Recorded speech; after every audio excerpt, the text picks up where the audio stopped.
I was proud of our fight in the second half. We got 9 straight defensive stops, cut their 19-point lead down to 5, and then we had consecutive possessions that we really could have made the game interesting the last 3 minutes. But credit Alabama, they made 12 threes, they shot 81% from the free throw line, so they made big shots when they needed to. Questions for the players, please. Saben, you can make progress without winning. What kind of progress do you think you guys made in this game compared to the last few losses? Definitely getting defensive stops. Getting 9 straight stops in a basketball game is definitely tough to do. So I feel like that was definitely a good thing. Just progress on the defensive end. Matt, was there one thing somebody said or did that you think finally got you guys on a roll there in the second half? It was just when we could get stops, and then we got out in transition a couple times too, so that gets us going. But getting 9 stops in a row will be catalyst for our run. I think we cut it to 5, and then as close as we got. But getting stops and getting out in transition were the 2 keys for us during that run. Saben, they play hard, they're physical, they're big inside, they block shots. How much of a challenge are they to get off good looks inside? It just didn't seem like there were a lot of easy things to convert there. Yeah, definitely. It was definitely tough getting shots at the rim. They had number 0 around the rim a lot and trying to just alter shots. So that's why we were trying to do a lot of kickouts. But just take what you do. Any more for the guys? Saben, when you had the same athletic director since you got here, he retires, and obviously the tragedy yesterday. What was the reaction of student athletes that knew him? For me, it was just disbelief at first. It's definitely a tragic thing to hear that news. But then it just gives you a new perspective on life. I think it's definitely changed my perspective on life. And just know that things are more important than basketball. And just putting things in perspective. Any more? Okay. Thanks, fellas. Appreciate it.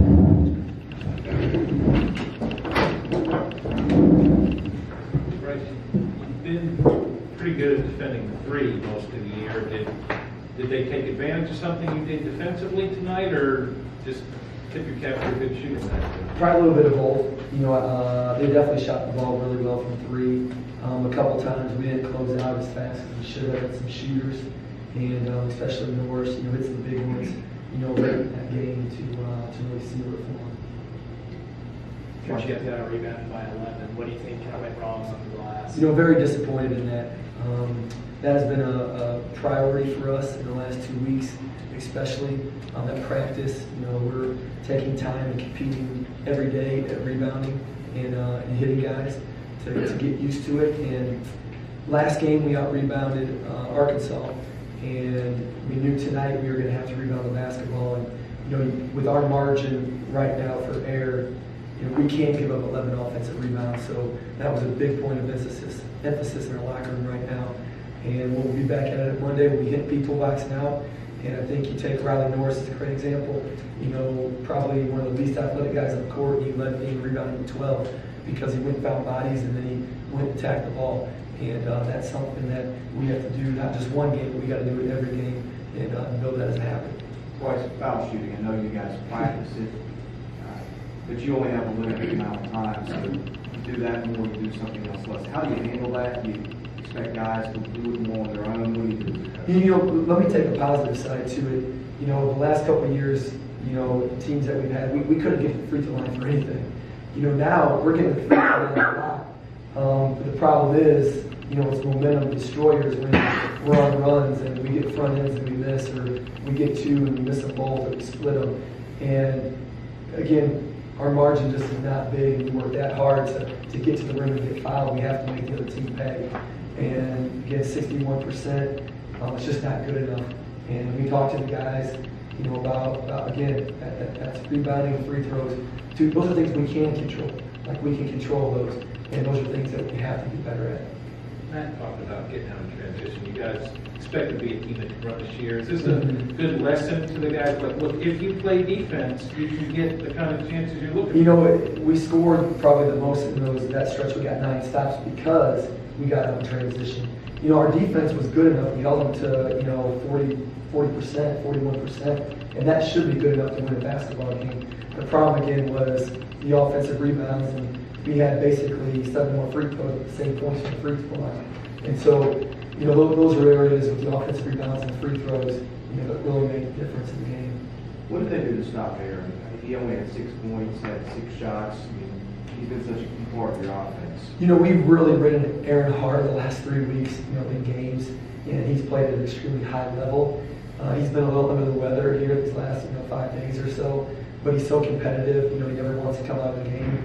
And I was pleased that he had 7 rebounds, 3 assists, no turnovers, despite not shooting the ball as well as he would like to shoot it. So, you know, I'm not worried about Aaron bouncing back. Once he starts to feel a little bit better, I think we'll see what we saw in the last few weeks from him. Coach, a couple of stretches, one the first half, one the second half, you're about 5 or 7 minute scoring droughts or field goal droughts. What happens in those little spurts where your team just kind of can't find anything to go through the net?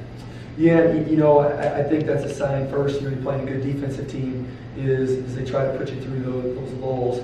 You know, as I go back and watch the film, you only had 11 turnovers, again, which is good enough to win. You know, 11 is good. So, you know, I would say some of that is, you know, we missed throwing the post a couple times that we could have. We had a couple careless turnovers when we had them on our back that we just got to release and catch the ball. And that's stuff that we're working on in practice, you know, demanding the ball in the post, not letting guys get around and post feeding. And so I think if we connect on a couple of those plays, hopefully those droughts, you know, don't exist. Some of the guys, Aaron notably, seem very frustrated with the officiating at points tonight. How do you sort of calm them down, make sure that they're not going to react, that they can keep their confidence? Yeah, you know, I think it's more just him excited, you know, that he's about to get a steal and go down the other end. And again, these are, you know, teenagers. You know, we're talking about the guys leading us out there are 18, 19-year-old. They're not even 20 right now. And so, you know, they want to win. And we get momentum like that, they just get really excited. So I don't see frustration on his part. I just see more a willingness to really want to win and just upset that, you know, he didn't get the steal and go down the other end and score. Bryce, on what I taken of that day, you've worked with him behind closed doors and all that. What kind of guy was David? You know, he was, you know, I've been asked that question a lot lately, and he was just a tremendous man. Like, what he stood for in college athletics is truly what I believe college athletics is about, and how he's affected, you know, student athletes at this school. You know, it's life-changing for many of the people that have been here as student athletes. And so, you know, his legacy will continue through his family, but it's also going to continue through a lot of the student athletes that we hear that saw more than just the competition. You know, it was about graduating. It was about, you know, helping people in the community. It was about giving back and about obviously representing Vanderbilt to the best of your ability. So, you know, it was definitely shocking, but, you know, I think we're all a little bit better people because of our time with them. Did you talk to the team at all about trying to give the Vanderbilt community something to feel good about today, or let's win one for David, or anything like that? You know, we talked about it as a team yesterday when we found out the news. You know, a lot of these, you know, young men have known him for years, and so it's been, you know, difficult on a few of our guys that have been closer to him. But, you know, we kind of talked yesterday as a team. Obviously, we left it at that. Let guys talk it out loud and talk through some things. Any more for Coach? Okay, thank you guys.